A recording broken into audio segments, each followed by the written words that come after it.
മക്കളൊക്കെ നിരത്തിയോ? മക്കളൊക്കെ നിരത്തി നിർത്തിക്കോ.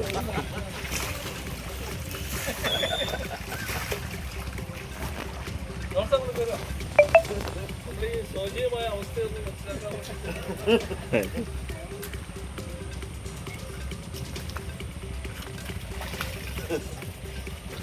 നമ്മുടെ പ്രിയങ്കരനായ ഫൈസൽ ഈ വെള്ളത്തിൽ കുളിച്ചുകൊണ്ട് അല്ലെങ്കിൽ ഈ റോഡിൻ്റെ നടുക്ക് രൂപപ്പെട്ടിട്ടുള്ള വലിയ ഗർത്തത്തിൽ കുളിച്ചുകൊണ്ട് അതുപോലെ നാട്ടുകാർ വാഴ വെച്ചുകൊണ്ട് തോണി ഇറക്കിക്കൊണ്ട് ഇത്ര ശക്തമായ ഒരു പ്രതിഷേധം ഇവിടെ സംഘടിപ്പിക്കാൻ കാരണം കഴിഞ്ഞ 3 മാസത്തിലേറെ കാലമായി ഈ റോഡിൻ്റെ ശോച്യാവസ്ഥ വളരെ വളരെ മോശമാണ്. ഇപ്പോൾ തോട്ടുമുക്കം മുതൽ പുതിനടം മുതൽ വാലിലാപ്പുഴ വരെയുള്ള ഈ റോഡിൻ്റെ ഭാഗം ജില്ലാ പഞ്ചായത്തിൻ്റെ പൂർണ്ണ അവകാശത്തിലുള്ള ഈ റോഡ് പരിപൂർണമായി തകർന്ന് സഞ്ചാരയോഗ്യമല്ലാത്ത രീതിയിലേക്ക് തകർന്നിരിക്കുകയാണ്. അപ്പോൾ നമുക്കറിയാം രാവിലെ മദ്രസ ഉൾപ്പെടെ പോകുന്ന കൊച്ചു കുട്ടികൾ ഉൾപ്പെടെ ഈ വലിയ ഗർത്തം കടന്നു പോകുമ്പോൾ വളരെ പ്രയാസം അനുഭവിക്കുന്നുണ്ട്. വാഹനങ്ങൾ കടന്നു പോകുമ്പോൾ ഇപ്പോൾ നമുക്കറിയാം നമ്മുടെ തൊട്ടടുത്ത് ബാബുവേട്ടൻ്റെ വീടാണ്. ആ വീട്ടിലേക്ക് വെള്ളം ഇരച്ചു കയറുകയാണ്. ഈ കുഴിയിൽ നിന്ന് വെള്ളം ഇരച്ചു കയറുന്നു. അങ്ങനെ ഭാരമേറിയ വാഹനങ്ങൾ ലോഡുമായിട്ട് നിരവധി വാഹനങ്ങൾ ഇതിലേക്ക് കടന്നു പോവുകയാണ്. പിന്നെ പ്രത്യേകിച്ച് ഇപ്പോൾ നമുക്കറിയാം സ്ത്രീകളൊക്കെ സ്വയം പര്യാപ്തയുടെ ഭാഗമായി അവരൊക്കെ സ്വന്തമായി ചെറിയ സ്കൂട്ടിയും കാറുമായിട്ട് ഇതിൽ വരുമ്പോൾ അവരനുഭവിക്കുന്ന വലിയ പ്രയാസങ്ങൾ. അപ്പോൾ റോഡിൽ സ്വാഭാവികമായിട്ട് കുഴികളൊക്കെ ഉണ്ടാകുമ്പോൾ നമുക്കറിയാം അത് ഒരു ചെറിയ പ്രശ്നങ്ങളൊക്കെ പരിഹരിച്ചാൽ മതി. ഇതല്ല, ഈ കുഴി കൊണ്ട് തൊട്ടടുത്ത വീട്ടുകാർക്കും ഒക്കെ വലിയ പ്രയാസം ഉണ്ടാകുകയാണ്. അപ്പോൾ അടിയന്തരമായി ജില്ലാ പഞ്ചായത്തിൻ്റെ കീഴിലുള്ള ഈ റോഡ് ഇത് നന്നാക്കണമെന്ന് ആവശ്യപ്പെട്ടുകൊണ്ട് നമ്മുടെ വാർഡ് മെമ്പറും പഞ്ചായത്ത് പ്രസിഡന്റും കൂടിയായിട്ടുള്ള ദിവ്യ നിരന്തരം ജില്ലാ പഞ്ചായത്ത് മെമ്പർ ജമീലുമായിട്ട് ബന്ധപ്പെടുകയും ഇതുവരെ അതിനൊരു ശാശ്വതമായ പരിഹാരമുണ്ടായിട്ടില്ല. ഇതൊരു ചെറിയ പ്രതിഷേധമാണ്. ഏതായാലും ഈ തുടർന്ന് ഇതിന് ഒരു പരിഹാരമുണ്ടാകുന്നില്ലെങ്കിൽ ഈ റോഡ് ബ്ലോക്ക് ചെയ്തുകൊണ്ട് ശക്തമായ പ്രതിഷേധത്തിന് നാട്ടുകാർ തയ്യാറെടുക്കുകയാണ്.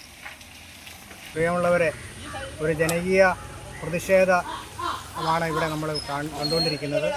ജില്ലാ പഞ്ചായത്തിൻ്റെ കീഴിലുള്ള തോട്ടുമുക്കം വാലില്ലാപ്പുഴ റോഡ് അതിൻ്റെ ശോചനീയാവസ്ഥയിലായിട്ട് വർഷങ്ങളായി. താൽക്കാലിക പരിഹാരം ഇടയ്ക്ക് വന്ന് ചെയ്തു പോകും. അതുകൊണ്ട് ഒരു ശാശ്വതമായ ഒരു പരിഹാരം എത്തുന്നില്ല. അയൽവാസികൾക്കും റോഡിൽ യാത്ര ചെയ്യുന്ന കുട്ടികൾക്കും സ്കൂളിൽ പോകുന്നവർക്കും മദ്രസയിൽ പോകുന്നവർക്കും ഒന്നും കുട്ടികൾക്ക് യാത്ര ചെയ്യാനുള്ള ബുദ്ധിമുട്ടുണ്ട്. അപകടം ഏത് സമയം ഇവിടെ ഉണ്ടാകാം. ഇതൊരു പ്രതിഷേധ ധർണയാണ്, സൂചനയായിട്ടാണ് ഞങ്ങളിത് കാണുന്നത്. ഇതിന് പരിഹാരം കണ്ടില്ലെങ്കിൽ, ഈ പ്രശ്നത്തിന് പരിഹാരം കാണുന്നില്ലെങ്കിൽ തുടർ സമരങ്ങളുമായി മുന്നോട്ട് പോകുമെന്ന് അറിയിക്കുകയാണ്. എനിക്ക് ഭയങ്കരമായിട്ടുണ്ട്. എൻ്റെ മുറ്റത്തോട്ടാണ് ഈ ചെളി വെള്ളവും മെറ്റലടക്കം ഒഴുകി വരുന്നത്.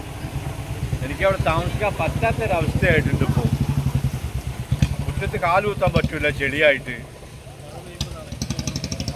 മഴ പെയ്യുമ്പോൾ എനിക്ക് ഭയങ്കര വിഷയമാണ്. പിന്നെ ടിപ്പർ പോകുമ്പോൾ വെള്ളം അടിച്ച് കയറുകയാണ് മുറ്റത്തോട്ട്. അത് വെള്ളം ഒഴുകിപ്പോകാൻ പോലും ഒരു മാർഗമില്ല. ഇൻ്റർലോക്ക് ഇട്ട് എൻ്റെ മുറ്റത്തിൻ്റെ അവസ്ഥ നിങ്ങളൊന്ന് കാണണം. ഇതിന് അധികാരികൾ വന്ന് എത്രയും പെട്ടെന്ന് ഒരു പരിഹാരം കണ്ടേ മതിയാവും.